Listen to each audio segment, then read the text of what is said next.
I'm a 31-year-old insurance agent, and after a long week of dealing with policies, claims, and endless phone calls, I enjoy wandering through other people's cast-offs. I love coming across things that seem to carry their own little tale, something you can breathe new life into. Last month, on a Saturday morning, I was driving through a nearby neighborhood when I spotted a sign for a yard sale.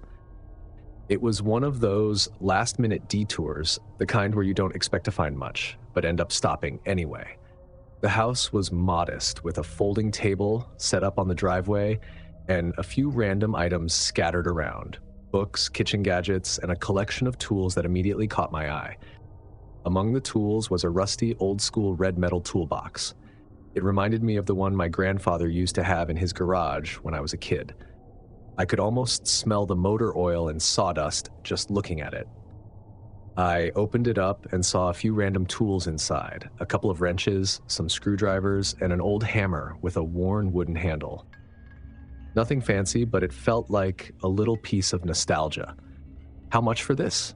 I asked the man running the sale, holding up the toolbox. He was an older guy, maybe in his 60s, with a weathered face and a calm demeanor. $10, he said, shrugging like it was no big deal. "Deal," I said, handing over the cash. We chatted for a minute or two about tools and how they don't make them like they used to. Then I carried the toolbox to my car and headed home, happy with my find.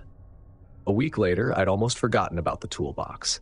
It was sitting in my garage, waiting for me to clean it up and maybe use it to organize some of my own tools. One evening, as I was finishing dinner, the doorbell rang. I wasn't expecting anyone, so I wiped my hands on a towel and headed to the door. Standing on my porch was a man I didn't recognize. He was probably in his late 40s, with a wiry build, short brown hair, and a face that looked like it had seen its fair share of trouble. He wasn't threatening exactly, but something about his presence felt oppressive. "Can I help you?" I asked, keeping the door only half open. "Yeah," he said, his voice low and gravelly. "You bought a toolbox at a yard sale last week, right?"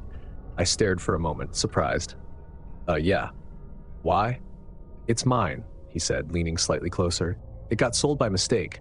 I need it back." Now, this didn't sit right with me. The man at the yard sale hadn't mentioned anything about it belonging to someone else, and even if it had been a mistake, I'd paid for it fair and square. Still, I tried to be polite. "I'm sorry, but I bought it from the owner. Are you sure it's the same one?" "It's the same one," he insisted. "Look, I don't want trouble. I just need my toolbox back." I held back for a second, sure there was more to it than he let on. "I'm sorry," I said again, firmer this time.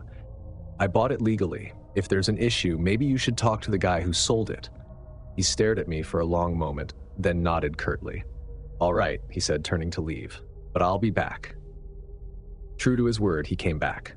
2 days later, I was watching TV when the doorbell rang again. This time, I didn't answer right away.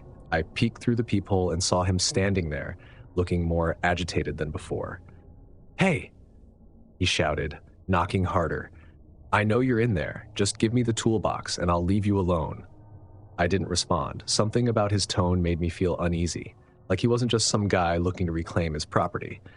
After a few minutes, he gave up and left, but not before pacing back and forth on my porch like a caged animal. The visits continued over the next few days, each one more intense than the last. He'd show up at random times, early in the morning, late at night, and pound on the door, yelling about the toolbox. Once, I heard him try the doorknob, and my stomach dropped as I realized I hadn't locked it. I quickly bolted it and called a friend. "Dude, this guy's unhinged," my friend said. "You need to call the cops." I was hesitant.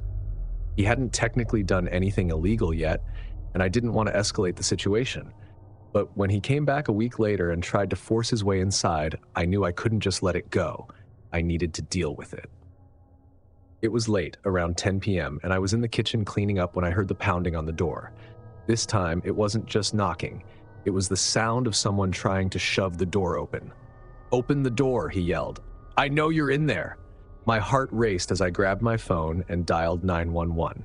As I waited for the operator, I grabbed a kitchen knife, my hands shaking. "I'm calling the police," I shouted through the door. "You need to leave." For a moment, there was silence. Then I heard him mutter something under his breath before retreating. I stayed on the line with the operator until the police arrived, explaining everything to the officer who came to my door. "Do you know this guy?" the officer asked. "No," I said, "but he's been coming around for the past week, saying the toolbox I bought belongs to him." The officer nodded. "We'll file a report and keep an eye out. If he comes back, don't hesitate to call us." That night, I kept thinking about the toolbox, wondering why it was so important to him. Was it sentimental? Did it have something hidden inside? I went to the garage and opened it up, sifting through the tools one by one. Nothing seemed unusual, just the same old wrenches and screwdrivers I'd seen when I bought it. But then I noticed something odd. The bottom of the toolbox had a false panel. I pried it open with a screwdriver. I was stunned, breathless, by what was hidden underneath. Inside were several small plastic bags filled with what looked like white powder. My stomach dropped as the realization hit me. Drugs. The man hadn't been after the toolbox. He'd been after his stash. The next morning, I took the toolbox straight to the police station and explained everything. The officer I spoke to seemed unsurprised, nodding grimly as he took my statement. "You did the right thing," he said. "We'll look into it, but I'd recommend being extra cautious for the next few weeks. If this guy knows you have his stash, he might not give up so easily." After leaving the police station, I tried to go about my day. Work, groceries, the usual. Life had to go on. It was late when I returned home. I couldn't stop thinking about all that had happened this past week. The officer I'd spoken with had been straightforward. Turning over the toolbox and its contents was the right move, but the man might not let things go so easily. They promised to investigate, but the officer's parting words stuck with me. "Be cautious." As I pulled into my driveway, something immediately felt wrong. The porch light, which I always left on, was off, leaving the front of my house in eerie darkness. I grabbed my phone from the passenger seat and stepped out of the car, scanning the area. Then I saw it. The front door was wide open, the lock shattered and hanging loosely from the frame. A jolt of adrenaline shot through me as I froze, staring at the gaping doorway. For a moment, I debated calling the police again, but the urge to know what was happening in my own home was stronger. I dialed 911, keeping the operator on the line, and cautiously stepped inside. The scene was chaos. The living room looked like a tornado had blown through it. Cushions thrown from the couch, shelves emptied, and papers scattered everywhere. My heart pounded as I moved deeper into the house. The kitchen was no better. Every cabinet door hung open, dishes smashed on the floor, and even the contents of the fridge had been dumped onto the counter. As I turned down the hallway toward the bedrooms, I heard the unmistakable sound of hurried footsteps. My pulse quickened, and I pressed myself against the wall, straining to listen. The back door slammed, and I caught a glimpse of two men sprinting into the backyard, disappearing into the shadows beyond my fence. I wanted to chase them, to yell, to do something, but fear rooted me to the spot. Instead, I waited a moment, making sure they were truly gone, before continuing to survey the damage. My bedroom was completely trashed, closets yanked open, the mattress overturned, and every drawer pulled from the dresser and dumped onto the floor. It didn't take a detective to figure out what they'd been after. The toolbox. The police had it now, safely tucked away in an evidence locker. But those men didn't know that. They'd been watching me, waiting for me to leave so they could break in and retrieve it themselves. The realization sent a chill down my spine. These men weren't just petty thieves. They were desperate, willing to tear apart my house and risk getting caught to get their hands on their stash. And now they knew it was gone. The police arrived a short time later. I explained what had happened, describing the two men as best I could, though I hadn't seen their faces clearly in the dark. The officers took a report, checked the house, and assured me they'd increase patrols in the area. "Do you think they'll come back?" I asked, my voice shaking slightly despite my best efforts to stay calm. "It's possible," one of the officers admitted. "But now that they know the toolbox isn't here, they might move on. Either way, we'll keep an eye out, make sure to install new locks, and consider adding some cameras." The next few days, I had the locks replaced, installed a security system, and stayed with a friend while I tried to process everything. The sense of violation was overwhelming. My home, my safe space, had been invaded, and it was hard to shake the feeling that someone was still watching. I still find myself looking over my shoulder every time I come home, scanning for unfamiliar cars or figures lingering nearby. The police haven't updated me on their investigation, and I don't know if they ever caught the man from the yard sale or his accomplices. Thankfully, the man never came back. I don't know if the police caught him or if he decided the risk wasn't worth it. Either way, I was stuck in a constant state of paranoia, always checking behind me outside. Looking back, I realize how naive I was to think a yard sale could be so harmless. What started as a nostalgic purchase turned into one of the most terrifying experiences of my life.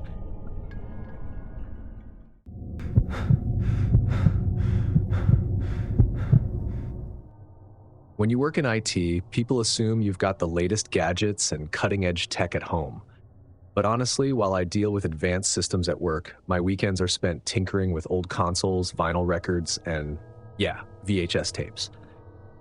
Rewinding a tape is one of those small, comforting rituals, hearing that soft whirring sound and watching movies the way I did as a kid. So when I came across a yard sale with a box of tapes for only $5, it felt like hitting the jackpot. The sale was nothing special. The family who lived a few houses from mine was moving out and was getting rid of some old things. They had a few tables with mismatched items, and the man was sitting in a lawn chair sipping iced tea. I wasn't even looking for anything specific, but the box of tapes caught my eye. Most of them were old classics: E.T., The Goonies, Back to the Future, nostalgic gold. But buried beneath them was an unmarked black tape, its label peeled off, leaving a faint adhesive residue. It stood out, and I couldn't resist. I tossed the box in my trunk, ready to dive into a weekend of movie marathons. That night, after sorting through the tapes, I decided to save the unmarked one for last. It felt like opening a mystery box. You never know what you're going to get. Bootleg concert footage? A home video someone forgot about? Something weird and hilarious? The possibilities were endless. I popped the tape into my old VCR, grabbed a beer, and settled in. The static noise greeted me as the screen lit up and the footage began. It was grainy, like an old home movie shot on one of those clunky camcorders from the 80s or 90s. The image stabilized, showing a family, a man, woman, and 2 kids, sitting in a cozy living room. They were laughing, talking, and passing around a bowl of popcorn. The sound was muffled, but it seemed like a normal family moment. At first, I thought nothing of it, just some random home video. But as I kept watching, something about the scene tugged at the back of my mind. The furniture arrangement, the wallpaper, it all felt familiar. I squinted at the screen, trying to place it, and then it hit me. The living room on the tape wasn't just familiar. It was mine. My house. My living room. I leaned closer to the screen. Sure enough, the layout matched perfectly. The couch positioned against the far wall, the old fireplace with the slightly chipped mantle, the small alcove where I kept my bookshelf. Even the faded floral wallpaper was unmistakable. But the tape looked like it was from decades ago, long before I'd moved in. I paused the tape and stared at the screen, trying to make sense of it. My house had been built in the late 80s, and I'd bought it 5 years ago from an older couple who'd owned it for ages. Maybe this was footage of them? But no. The people on the tape were younger, probably in their 30s, and the kids looked around 8 or 9. I didn't remember seeing any photos of kids when I toured the house. I told myself it was a coincidence. Maybe this was a family who'd lived here before the older couple. I hit play again, determined to see how it played out. As the video continued, the family's laughter seemed to die down. The kids looked nervously toward the edge of the frame, and the parents exchanged tense looks. It was subtle at first, little shifts in their expressions, their body language, but soon it became clear that something had changed. The man whispered something to the woman, and she nodded, pulling the kids closer to her. My heart felt heavy as I watched, completely glued to what I was seeing. The camera panned slightly, revealing more of the room. Shadows flickered against the far wall, moving unnaturally, like they didn't belong to the people in the room. One of the kids pointed toward the hallway off to the side, and the woman shook her head, holding him tighter. The tape began to distort. the image flickering with static, but I could still make out faint whispers in the background. The family looked terrified, their eyes darting toward the hallway as if expecting something to appear. The camera suddenly jolted, as if the person filming had dropped it and the screen filled with static for a moment. When the picture returned, the angle had shifted to the floor, showing the family's feet. The whispers grew louder, mixed with the muffled sound of the kids crying. Then came the thud, heavy like footsteps, but the source was off screen. The tape cut out abruptly, leaving nothing but a black screen. I sat there, heart racing, trying to process what I'd just seen. My rational mind told me it was just an old home video, maybe some kind of prank or staged performance. I just couldn't get past the thought that it was all too real to be fake. I ejected the tape and set it aside, telling myself I'd take another look later. Maybe I'd missed something, some detail that would explain it all. But for the rest of the night, I couldn't shake the image of that family's terrified faces, the way they stared toward the hallway as if something was coming for them. The next morning, I decided to watch the tape again in the daylight, hoping it wouldn't feel as unsettling.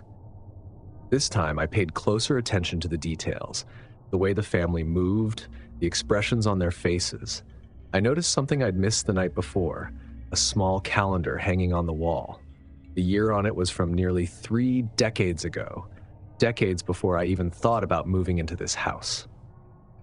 The family in the footage kept looking at the same spot off camera, their expressions growing more and more panicked.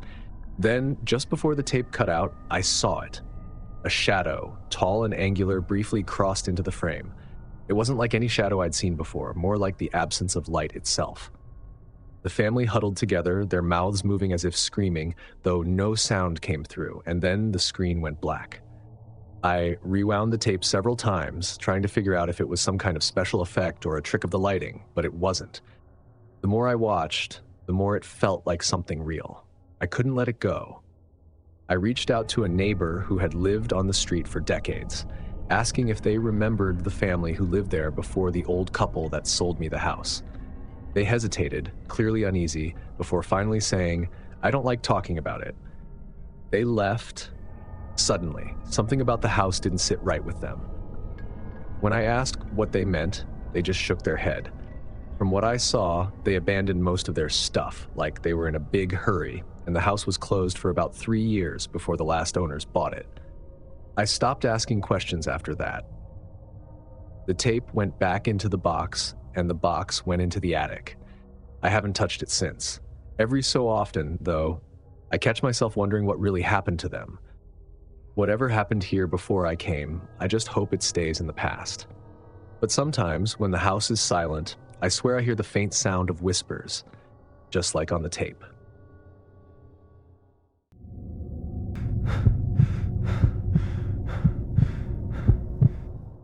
Yard sales have always been a kind of therapy for me. There's something oddly satisfying about rummaging through old items, finding that one hidden gem, and imagining the story behind it. I looked forward to these weekends. They gave me a break from the intensity of my job, a chance to unwind and maybe find a treasure or two for my home. One Saturday morning, I grabbed my coffee, hopped in my car, and drove to a nearby neighborhood that was hosting a community-wide yard sale. The streets were crowded with people, folding tables overflowing with everything from dusty books to vintage knickknacks. I parked near a quiet cul-de-sac where a lone yard sale was set up under a massive oak tree. The sign caught my attention: antiques and vintage finds. I strolled over, taking my time to browse through the collection. There were old cameras, ornate silverware sets, and even a vintage typewriter. But what caught my eye was a tall mirror leaning against the side of the house. Its frame was gilded gold, carved with vines and flowers, though it showed signs of wear. The glass was slightly warped, giving it that old-fashioned charm that instantly drew me in. I imagined it hanging in my living room, catching the afternoon sunlight. As I studied the mirror, the vendor, a man in his late 50s, walked over. He was wiry, with salt and pepper hair and piercing blue eyes. "Admiring the mirror?" he asked, his voice calm but with an undertone I couldn't quite place. "It's beautiful," I replied, running my fingers over the frame. "How much?" He hesitated, his hand resting protectively on the mirror's edge. It's special. Been in my family for generations. Are you sure it's what you're looking for? His reluctance caught me off guard. Most vendors I'd encountered were eager to sell, but he seemed almost possessive. I'm sure, I said, smiling, it would look perfect in my living room. He stared at me for a moment, then sighed. All right, but it's heavy. Let me deliver it to your house. It's no trouble. His insistence gave me a bad feeling. I could have easily fit the mirror in my car, but I didn't want to be rude. Knowing better but doing it anyway, I agreed and gave him my address. A couple of hours later, his old pickup truck pulled into my driveway. I met him outside, planning to help carry the mirror in, but he waved me off. I've got it, he said, carefully unloading it and bringing it inside. He placed it against the wall in my living room and stood back, as if admiring his work. It looks good here, he said, his tone almost reverent. Take care of it. Thank you, I replied, but he lingered, his eyes scanning the room. It felt intrusive, like he was memorizing every detail.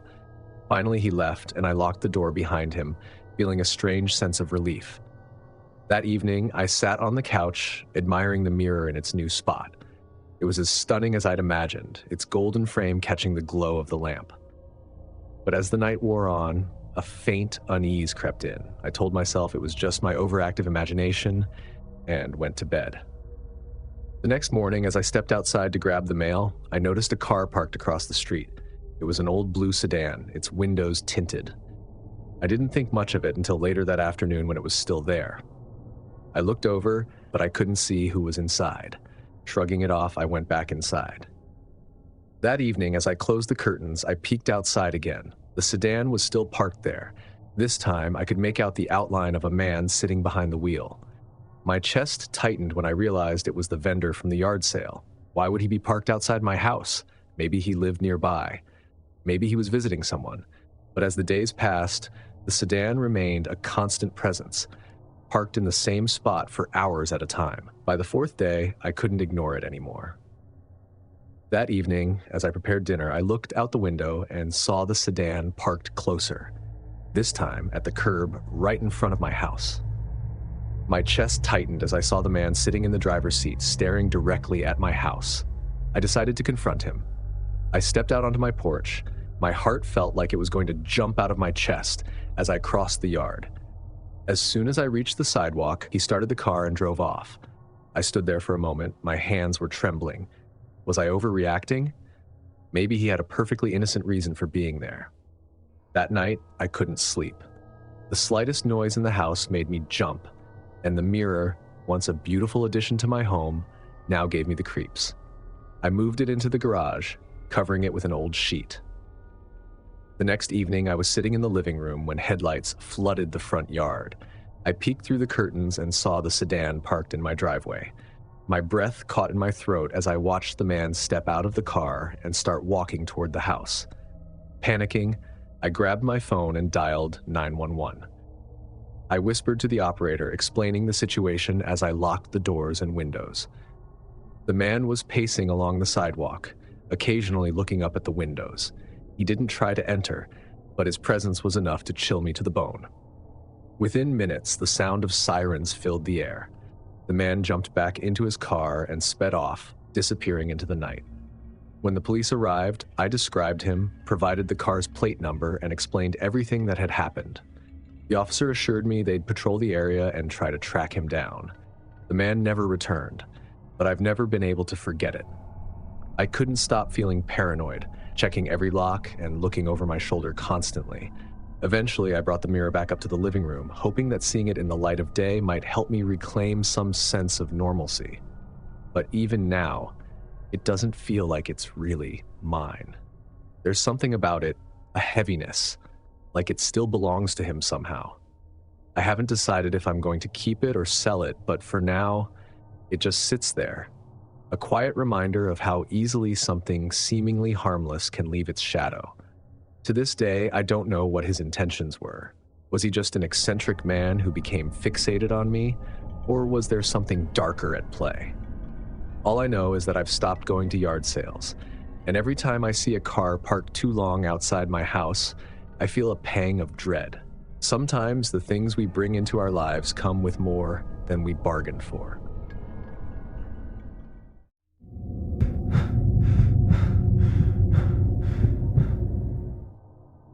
I've always loved vintage furniture. The wear and tear, the little imperfections give it a unique story to tell.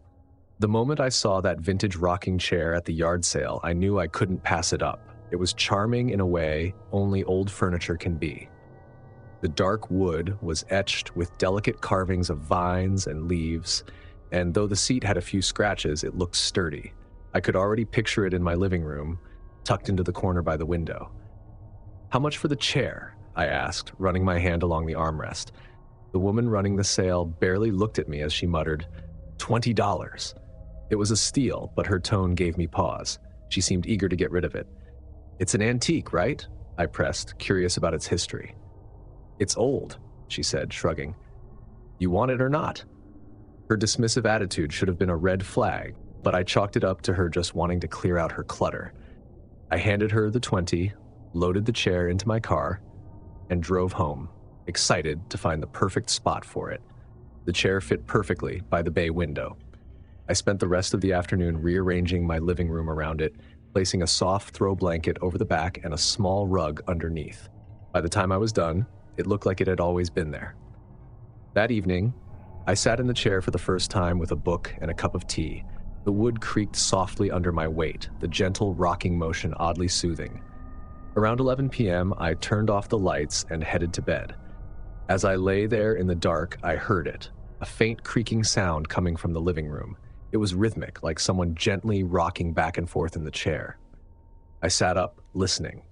The sound continued for a few moments before stopping. "It's just the wood settling," I told myself, though my heart was racing. I rolled over and tried to sleep, but the sound stayed with me. The creaking became a nightly occurrence. Sometimes it was faint, other times louder, as if someone were pushing the chair harder. I started avoiding the living room at night, opting to stay in my bedroom with the door closed. One morning, I walked into the living room and froze. The chair was slightly out of place, angled toward the window. Maybe I bumped it, I thought, though I knew that wasn't true. I'd been careful not to touch it when I'd vacuumed the day before, and I lived alone. There was no one else who could have moved it. I shoved the chair back into place and went about my day, trying to convince myself it was nothing. But the unease lingered. One night, I decided to test the chair. After dinner, I sat in it for a while, rocking gently, trying to see if there was something mechanical about the movement or sound. Nothing seemed out of the ordinary. Before going to bed, I took a small piece of tape and placed it under one of the chair's legs, marking its position. If it moved again, I'd know for sure. I woke up around 2 a.m. to the loudest creaking yet. It was violent, the sound of wood straining as the chair rocked back and forth with force. I threw on my robe and ran into the living room. The chair was rocking furiously, the throw blanket draped over its back slipping to the floor. "Stop it!" I shouted, though I wasn't sure who or what I was yelling at. The chair stopped abruptly, the room falling into eerie silence. My eyes darted to the tape mark. The chair had moved several inches off its original spot. That was the first time I truly felt afraid. I left the lights on that night and sat on the couch, watching the chair until dawn. The next evening, as I was locking up for the night, I heard something new. A faint whisper, low and unintelligible, coming from the living room. I inched closer to the doorway, heart pounding. The whispering grew louder, though I still couldn't make out the words. It seemed to be coming from the chair. "Who's there?" The whispering stopped. I backed away, grabbed my phone, and called my friend Anna. "I need you to come over," I said, fighting to maintain a calm tone. Anna arrived 20 minutes later, rolling her eyes when I told her about the chair. "You're just hearing things," she said, plopping down on the couch. But then the creaking started again. Anna froze, her eyes widening as she stared at the chair. "Okay," she whispered. "That's not normal." The final straw came 2 nights later. I decided to sleep in the living room, thinking maybe my presence would keep the chair from moving. Around 3 a.m., I woke to a loud bang. The chair was rocking violently, slamming against the wall with each swing. The throw blanket had fallen to the floor. I jumped up, backing away as the chair continued its relentless movement. I grabbed my keys and ran out of the house, not stopping until I was safely in my car. The next morning, I dragged the chair out to the curb, leaving a sign that simply read, "Free." I didn't care who took it, I just wanted it gone. By the time I checked again, the chair was gone, but I didn't feel relieved. The living room felt empty, but not in a comforting way. For weeks after, I couldn't shake the feeling that I'd brought something into my home with that chair. Now, whenever I see a piece of vintage furniture, I hesitate. There's no way to know what history it carries, or what might be attached to it. And as much as I love the charm of that rocking chair, I've learned one thing. Some treasures aren't worth the trouble they bring. If these yard sale nightmares gave you chills, hit that like button and subscribe for more spine-tingling stories. What would you do if you found yourself in one of these situations? Let me know in the comments. I'd love to hear your thoughts. And if you have a friend who loves a good deal, share this video, but maybe warn them first. Thanks for watching, and I'll see you in the next nightmare.